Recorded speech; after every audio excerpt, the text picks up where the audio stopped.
मनोज तिवारी हमारे साथ जुड़ रहे हैं और आम आदमी पार्टी किस तरह से एक रिपोर्टर को डराने धमकाने का काम कर रही है। मनोज तिवारी जी, भावना किशोर, मृत्युंजय कुमार और परमिंदर तीनों हिरासत में है। कल रात से 20 घंटे लगभग हो चुके हैं।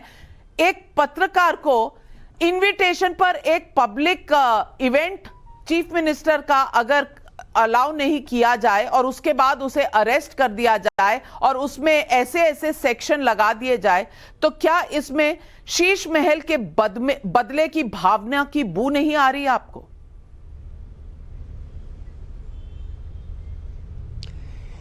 नाविका जी, मुझे लगता है आम आदमी पार्टी अपने पतन के गर्त पे पहुंच गई है। बहुत जल्दी इन लोगों को इनके किए की सजा मिलने वाली है।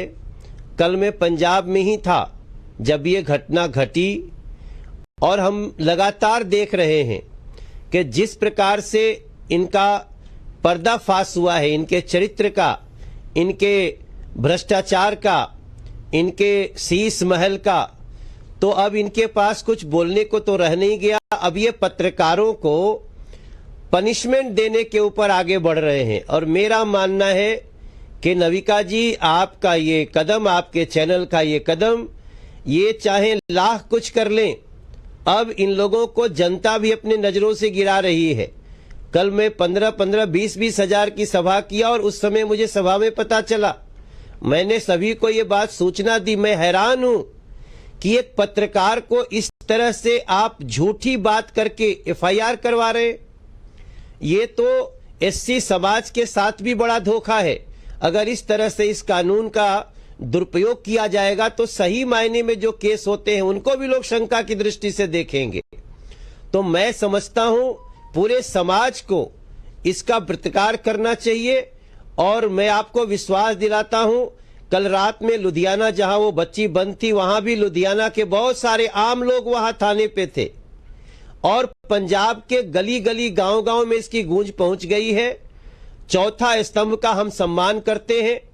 आप मनोज तिवारी की कुछ गलत बात हो गलत दिखाओ, सही बात हो सही दिखाओ। अगर इस पे हम कोई रिएक्ट करता है, अगर इसमें आम आदमी पार्टी और अरविंद केजरीवाल अगर इस तरह से हरकत करते हैं तो ये इनके पतन का कारण बनेगा।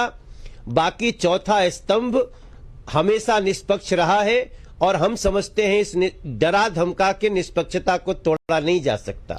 मनोज तिवारी जी, आज 20 घंटे हो चुके हैं लेकिन अब तक हमारे हाथ में FIR की कॉपी नहीं है। मनजिंदर सिंह सिरसा जी, सत श्री अकाल। की हो गया हाल पंजाब दा तुहाडे सामने है। आपको ये बताना चाह रही हूं कि अब 20 घंटे होने को आ गए, हमें FIR की कॉपी भी नहीं दी गई। हमारे लॉयर वहां वेट कर रहे हैं। कुछ समझ नहीं आ रहा कि अगला कदम क्या होगा। और तब तक भावना किशोर, मृत्युंजय कुमार और परमिंदर अब भी पुलिस कस्टडी में है। कोई कह रहा है जुडिशियल कस्टडी में है। फैक्ट्स ऑफ द केस भी हमें नहीं बताए गए हैं। ये किस तरह का कानून है? पंजाब में कोई अलग कानून है? नविका जी, पहले मैं आपको एक बात कहना चाहता हूं जिसका मुझे बहुत ज्यादा खेद है। भावना एक लड़की है। आप पंजाब से ताल्लुक रखते हैं, पर मैं आपको एक पंजाब की खूबी बताता हूं। पंजाब के अंदर जट जेड़े, मैं पंजाबी से इस करके गल कर रहा कि भगवंत मान ने गल सुने, जट कदी औरतां ते मुकदमे दर्ज नहीं करते।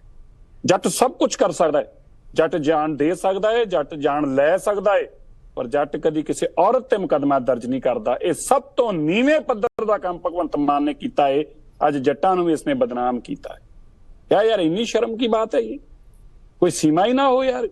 तुम किसी की बहन बेटी को इसलिए मुकदमा दर्ज करके अंदर बंद कर रहे हो, तुम सबक सिखाना चाहते हो। तुम कह रहे हो, अभी मैं नविका जी, आप कह रहे थे शायद शीश महल का, जो ये एक्चुअल में शीश महल के लिए किया है, उन्होंने आपके टीवी चैनल को ये मैसेज दिया है और बाकी चैनलों को कान खोले हैं कि आप हमारे साथ हमारे खिलाफत करोगे या सच दिखाओगे, हमारे पोल खोलोगे, हम तुम्हारे लोगों को बंद करेंगे। और मैं नविका जी आपको एक बात बताना चाहता हूं, शायद आपकी ज़हन में ये बात है या नहीं मुझे नहीं पता। पंजाब के सभी चैनल जो हैं वो बंद कर दिए चुके हैं। इसी तरह कोई चैनल का आदमी कोई न्यूज नहीं दिखा सकता आम आदमी के खिलाफ। जैसे ही दिखाता है उसके ऊपर पॉस्को का मुकदमा, उसके ऊपर बिल्कुल। ड्रग्स का मुकदमा, बुक्की का मुकदमा, आप अफीम का बिल्कुल सही मुकदमा, कह रहे झगड़े हैं का और ये मुकदमा। हमने देखा भी है। और कल कुछ पत्रकारों ने कोशिश भी की पूछने की कि ये क्यों ले जाई जा रही है भावना किशोर और हमारे वीडियो जर्नलिस्ट, तो उनको भी रोका गया। सुनने में ये भी आ रहा है कि किसी की नौकरी भी शायद चली गई है, लेकिन